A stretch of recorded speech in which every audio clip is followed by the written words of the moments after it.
السلام علیکم ورحمۃ اللہ وبرکاتہ۔ اس ویڈیو کو اینڈ تک ضرور دیکھیے گا۔ بسم اللہ الرحمن الرحیم۔ ہجرت کے 10ویں سال ذی القعدہ کے مہینے میں رسول پاک صلی اللہ علیہ وآلہ وسلم نے اعلان فرمایا، میں اس حج کو جا رہا ہوں۔ اس اعلان کو سنتے ہی مسلمانوں چاروں طرف سے مدینہ منورہ پہنچنا شروع ہوئے۔ اس طرح انسانوں کا جمع غفیر جمع ہو گیا۔ 62 ذی القعدہ 10 ہجری کو حضور صلی اللہ علیہ وآلہ وسلم مدینہ منورہ سے حج کے لیے روانہ ہوئے تو 1 لاکھ سے زیادہ افراد آپ صلی اللہ علیہ وآلہ وسلم کے ہمراہ تھے۔ فضا میں ہر طرف لبیک اللہم لبیک کی صدائیں گونج رہی تھیں۔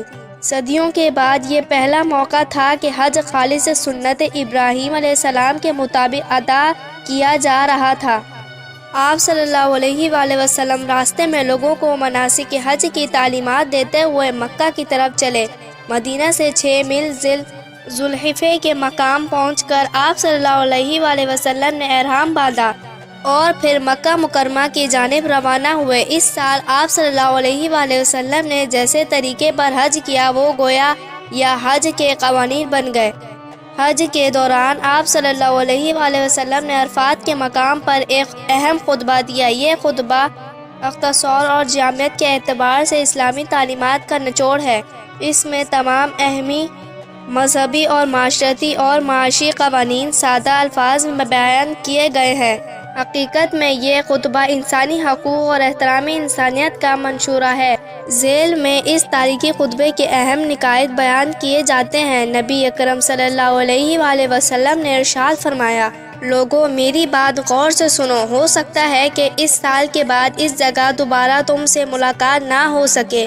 تم میں سے ہر ایک کا خون، مال اور عزت ایک دوسرے پر اسی طرح حرام ہے جس طرح اس شہر، اس مہینے اور اس جگہ کی حرمت ہے، یہاں تک کہ تم اپنے رب سے مل جاؤ۔ جس شخص کے پاس کوئی امانت ہو اور اس شخص کو لوٹا دے جس نے اس کے پاس امانت رکھوائی تھی۔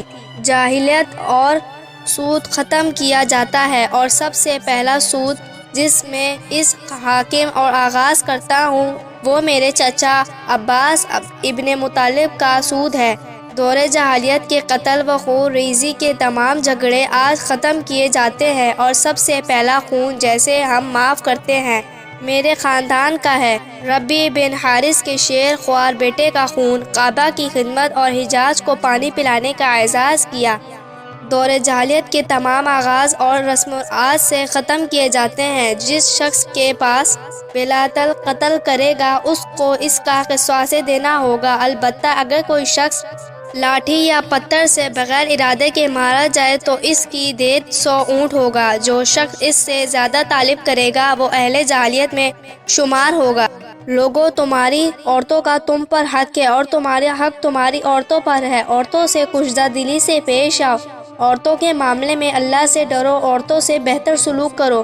لوگوں تمام اہل ایمان آپس میں بھائی بھائی ہیں، کسی عربی کو اجمی پہ، کسی اجمی کو عربی پہ، کسی کالے کو گورے پہ، کسی گورے کو کالے پہ کوئی فضیلت نہیں۔ تمہارا رب ایک ہے اور تم سب آدم علیہ السلام کی اولاد ہو اور آدم علیہ السلام مٹی سے بنے تھے۔ تمہارے رب کے نزدیک سب سے زیادہ عزت و احترام والا ہے جو اللہ سے زیادہ ڈرتا ہے۔ کسی شخص کے لیے اپنے بھائی کی ملکیت اور جائیداد پر اس کی مرضی کے بغیر قبضہ کرنا ناجائز ہے۔ دیکھنا میرے بعد گمراہ ہو کر بے دین نہ ہو جانا اور ایک دوسرے کی گردنیں نہ مارنے لگنا۔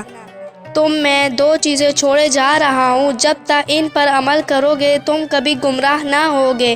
ایک اللہ کی کتاب یعنی قرآن مجید اور دوسری میری سنت۔ صدیوں کے بعد یہ پہلا موقع تھا جس میں اسلامی تعلیمات کا خلاصہ لوگوں کے سامنے پیش کیا گیا۔ یہ خطبہ امن و سلامتی، صلح و اشاعتی، اخوت معاشرت اور اتحاد، اتفاق اور عدل و انصاف کا مکمل درس ہے۔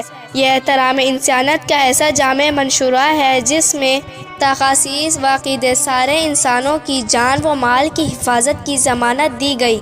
حج کے انعام میں قرآن مجید کی آخری آیات نازل ہوئی جو سورۃ المائدہ میں ہے اور اس کا ترجمہ یہ ہے، آج کے دن میں تمہارے لیے تمہارا دین مکمل کر دیا اور تم اپنی نعمت تمام کر دے اور تمہارے لیے اسلام کو دین کے طور پر پسند کر لیا۔ مناسک حج مکمل کرنے کے بعد آپ صلی اللہ علیہ وآلہ وسلم مدینہ منورہ تشریف لے آئے جہاں 3 ماہ بعد آپ صلی اللہ علیہ وآلہ وسلم اپنے مالک حقیقی سے جا ملے۔ امید ہے یہ ویڈیو آپ کو پسند آئی ہوگی۔ مزید ہماری ایسی ویڈیوز کے لیے ہمارے چینل کو لائک، سبسکرائب اور بیل آئیکن کے بٹن کو ضرور کلک کیجیے گا۔